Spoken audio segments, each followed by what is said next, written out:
ஆண்டவருடைய பிள்ளைகளோடு ஆண்டவர் இருக்கிறதனுடைய ஒரு பெரிய அடையாளம் என்ன அப்படின்னு சொன்னா, உங்கள் சத்துருக்களுக்கு முன்பாக ஆண்டவர் ஒரு நாள் உங்கள் தலையை எண்ணெயினால் அபிஷேகம் பண்ணி கர்த்தர் உங்களை ஒரு நாள் நிறுத்துவார்.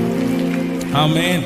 அங்க நிறைய பேரை கர்த்தர் உயர்த்தி நிறுத்துகிற மாதமா நீங்க சொல்ல போறீங்க, என் தேவனால் நான் உயர்ந்தேன், என் தேவனால் நான் வளர்ந்தேன்.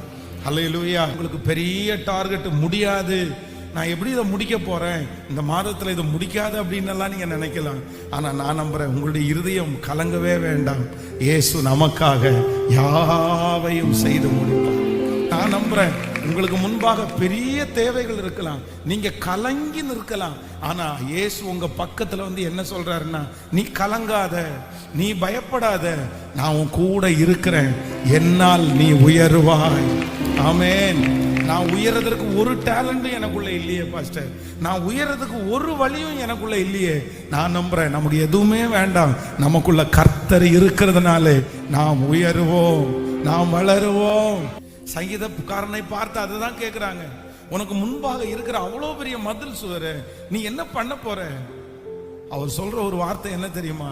என் தேவனால் அந்த மதிலை நான் தாண்டுவேன், என் தேவனால் அந்த மதிலை நான் தாண்டுவேன். நமக்கு எல்லாருக்கும் கர்த்தர் ஒரு பலன் கொடுக்கிறாரு. என்ன பலன் தெரியுமா?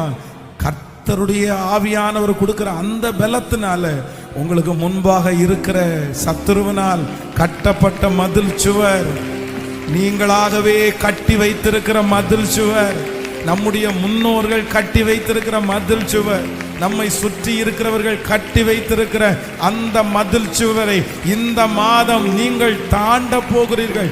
அந்த தாண்டுகிற அபிஷேகத்தை கர்த்தரே நமக்கு தருவார்.